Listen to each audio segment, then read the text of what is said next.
लोगोफोर नोंथांमोना थारैनो नुदों बेवहाय माने जि केन्डेल लागायनायनि उनाव बेबायदि लाइट जलनायखौ नोंथां नुदों डेट मिन्स जोंनि स्कुलाव जानाय जि एबसुनि कनफारेन्स तामुलपुर डिस्ट्रिक्ट एबसुनि जि कनफारेन्स बेवहाय दिनैनि तारिखाव मा जादों बेफोरनि मोननैसो नोंथांमोन आं भिजुअल दिन्थिनो लादों जाय जानि थाखाय नोंथांमोन आं भिडिअ बानायनो हायाखै बेखौनो नोंथांमोन खिन्थानो नाजादों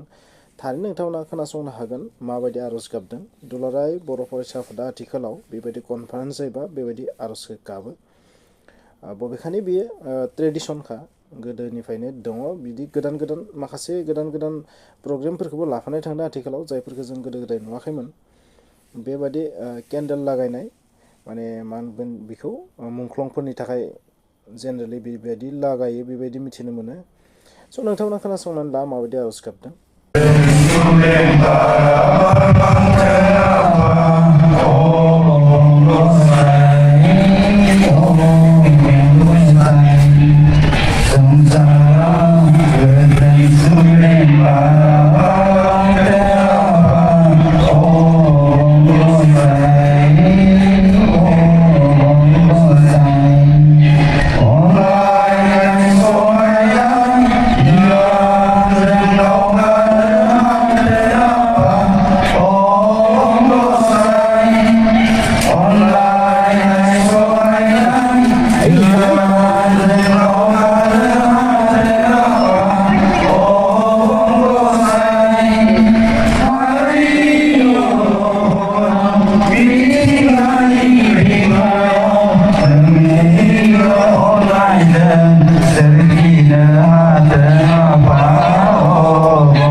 नोंथांमोना खोनाबाय थारैनो माबायदि मेथाइ खनदों बिथांमोना बे मेथाइआ थारैनो जुदि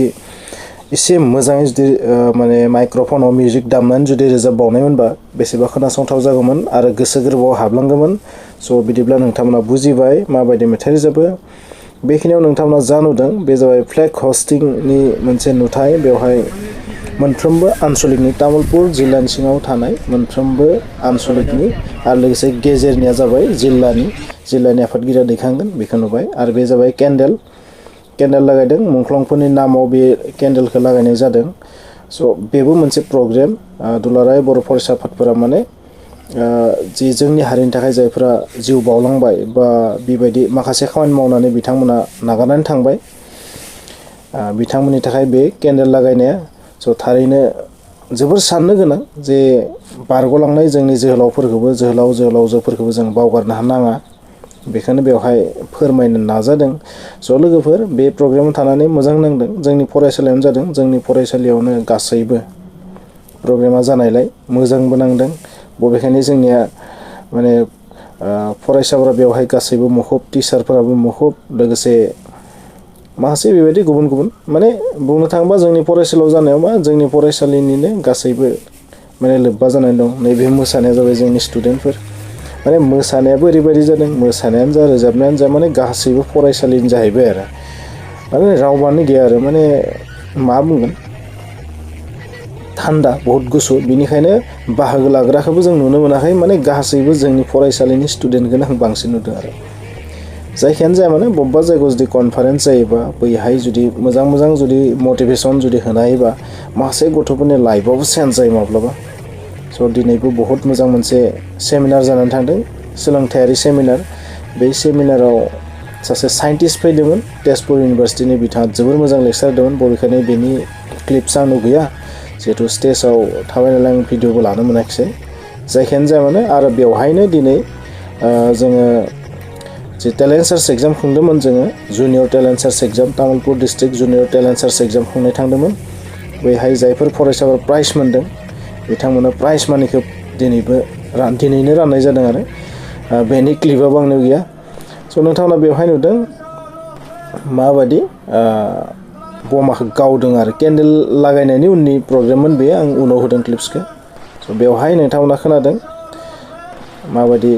बर' हारिनि थाखाय जैथोनि होनाय जादों स' नोंथांमोना मोजाङै खोनासंनानै ला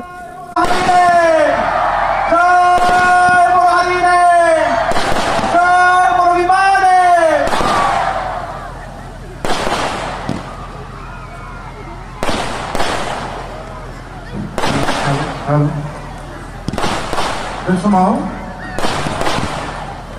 तामुलपुर जिल्ला दुलाराय बर' फरायसा आफादनिफ्राय जोंनि बे हाबाफारियाव बाहागो लाफैनो हानाय मोनफ्रोमबो गथ'फोरा मोनसे खावलायनाय